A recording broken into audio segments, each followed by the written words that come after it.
Muito boa tarde, bem-vindo ao programa Mais Saúde, que hoje tem um tema extremamente interessante e me preocupou muito o que eu vi recentemente nas manchetes dos jornais. Por isso que hoje eu decidi fazer o programa alertando sobre esse tema, hiperatividade e sua relação com os aditivos alimentares.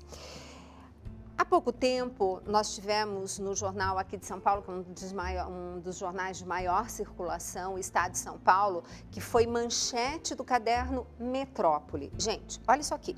Brasil registra um aumento de 775% do consumo de Ritalina em 10 anos. Bom, o que é Ritalina?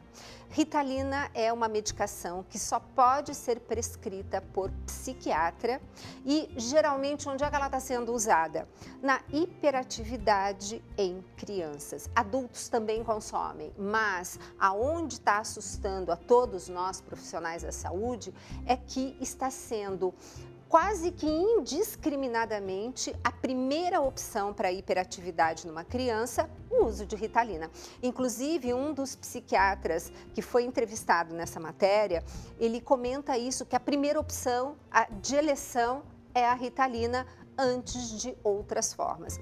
E aqui vem a minha contribuição como nutricionista, aonde vocês sabem que tudo que eu falo embasada em artigo científico, em consolidação científica, em tudo aquilo que é, digamos assim, já previamente discutido e colocado na literatura. Então, reparem o seguinte, a Agência Nacional de Vigilância Sanitária, a Anvisa, é que determina o que pode ou não pode conter nos alimentos, tá? Então, vamos começar lendo o que diz a nossa legislação, isto é, o conjunto de leis sobre uma determinada matéria, sobre os aditivos alimentares, porque existe sim, já está claramente colocado na nossa literatura, que os aditivos alimentares que são colocados e acrescidos nos alimentos, e vocês vão entender um pouquinho disso agora, eles têm levado, sim, à hiperatividade do comportamento de crianças, principalmente, adulto também, mas principalmente crianças. E vocês vão entender por quê. É lógico que eu não podia estar colocando aqui digamos assim, todos os alimentos, principalmente consumidos por crianças, que vocês sabem que criança não vai comer só um confeito, não vai comer só um biscoitinho. Ela come o confeito, o biscoitinho, toma aquele refrigerante, enfim, aquele chiclete e assim vai o dia inteiro. Então, ela acaba consumindo uma enormidade desses aditivos alimentares. Então, vamos entender. Quem estabelece se pode ou não pode é a Anvisa, que, como eu disse, é a Agência Nacional de Vigilância Sanitária. E ela tem como objetivo na área de atuação, entre outras, todos os setores relacionados a produtos e serviços que possam afetar a saúde da população brasileira. Então, tem uma portaria que é de 27 de outubro de 97 e que você encontrará nessa portaria a aprovação da regulamentação do uso dos aditivos alimentares. Então, as definições, classificação, emprego está publicado no Diário Oficial da União no dia 28 de outubro de 97 e ela é válida, ela é a mesma até hoje. Espero que em breve mude. O que a Anvisa determina e diz o que é um ingrediente, tá? Que é aquilo que todo alimento industrializado você vira e tem que começar falando o que é um ingrediente. E como que é? O ingrediente em maior quantidade é o primeiro que está escrito e assim sucessivamente até o último, que é a quantidade menor daquilo naquele produto. Então, o que é ingrediente? É qualquer substância, incluindo os aditivos alimentares, empregada na fabricação ou preparação de um alimento e que permanece no produto final, ainda que de forma modificada. Ok. E o que é, como que a Anvisa explica e fala o que é e define um aditivo alimentar? É qualquer ingrediente adicionado intencionalmente aos alimentos, sem o propósito de nutrir. Aqui é super importante vocês entenderem. Quando o aditivo alimentar ele é incluído naquele produto, ele não está favorecendo alguma coisa nutricionalmente falando. Ele está sendo adicionado, como diz a palavra, aditivo alimentar para o produto. Por quê? Ele tem o objetivo de modificar as características físicas, químicas, biológicas ou sensoriais, né, gustativas, odor, etc., durante a fabricação, processamento, preparação, tratamento, embalagem, acondicionamento, armazenagem, transporte ou manipulação de um alimento. Ao agregar-se, poderá resultar em que o próprio aditivo ou seus derivados se convertam em um componente de tal alimento. Conclusão: colocar o aditivo alimentar, para que serve? Para melhorar gosto, sabor, a cor, tempo de prateleira. Gente, aditivo alimentar não é para nós, é para o produto. E para o produto fazer o quê? Nos atrair.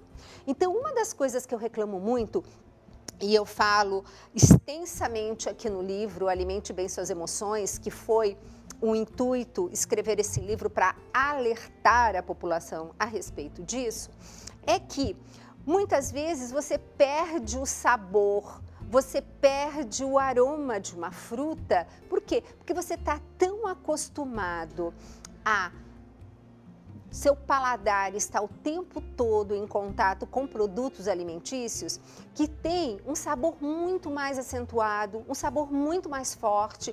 Para quê? Para atrair você, as crianças, a consumir cada vez mais. Então você acha aquela frutinha muito sem graça, em detrimento daquele biscoitinho, daquele docinho, ou até de uma gelatina, entendeu? Porque aquela gelatina, gente, cheia de corante conservante, não serve para nada, muito menos para dieta, tá? E muito menos para o seu filho. Bom, continuando, esse é um dos que eu elenco como o pior deles, se é que a gente pode dizer que tem pior ou melhor, tá? Mas esse aqui é o primeiro, porque ele está extensamente já bem classificado na literatura científica como um produto que causa hiperatividade. Então, ele se chama benzoato de sódio, mas é claro que você não vai ler nos ingredientes geralmente o nome. Você lê o quê? Você acha uma sigla. Por isso que eu coloquei, tá no livro, cada um deles na sua sigla. O que que é? É um conservante contra bactérias e fungos que você vai colocar no produto, quem vai fabricar.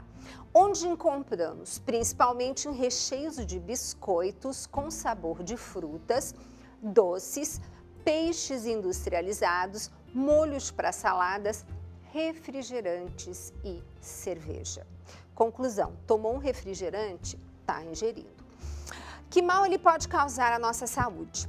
Já tinha sido relacionado esse conservante ao desencadeamento de urticária, angioedema, que é? Inchaço. Aí você não sabe porque nas vésperas da sua TPM você está desse tamanho, né?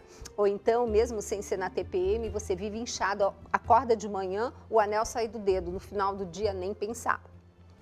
E também a asma. As suspeitas de estar ligado com hiperatividade na infância foram comprovadas por um trabalho muito elegante publicado na revista The Lancet, uma das mais importantes publicações científicas na área médica. Eu, inclusive, no livro, eu coloco que quem desejar ler este artigo na íntegra, ele não está disponível na internet, mas todo mundo que me pede, eu mando, porque é um trabalho extraordinário. Eles fizeram o seguinte: eles separaram crianças de 3 anos e crianças de 8 e 9 anos. E o que eles fizeram?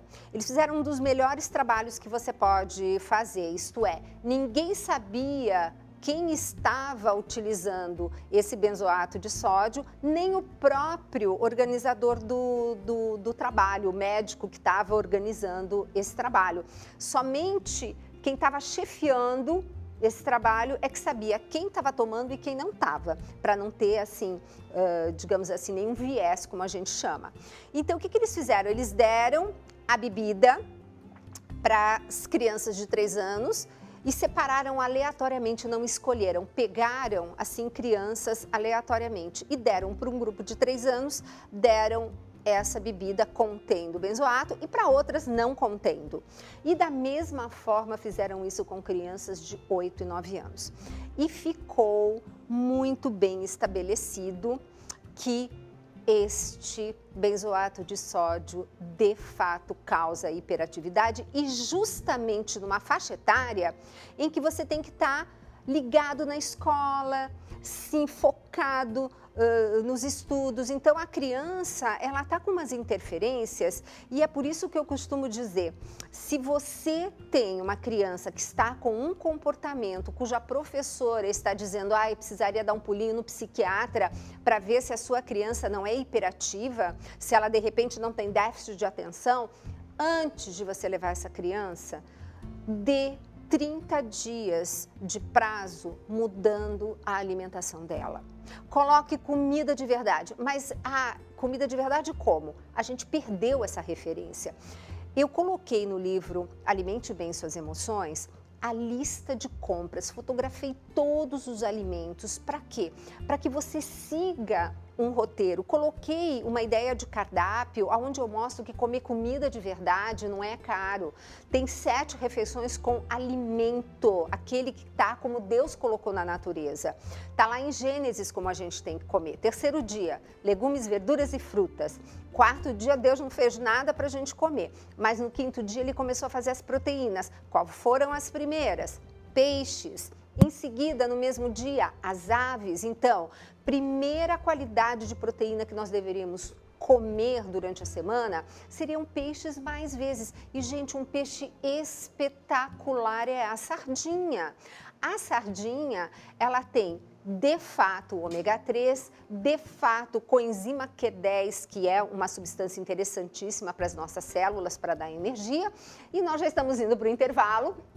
E eu volto em seguida com o restante dessa reflexão sobre a importância de darmos alimentos para as nossas crianças, para que elas possam de novo desenvolver um raciocínio coerente e não hiperativo provocado por tanto corante conservante que a gente acaba colocando em casa através dos produtos industrializados.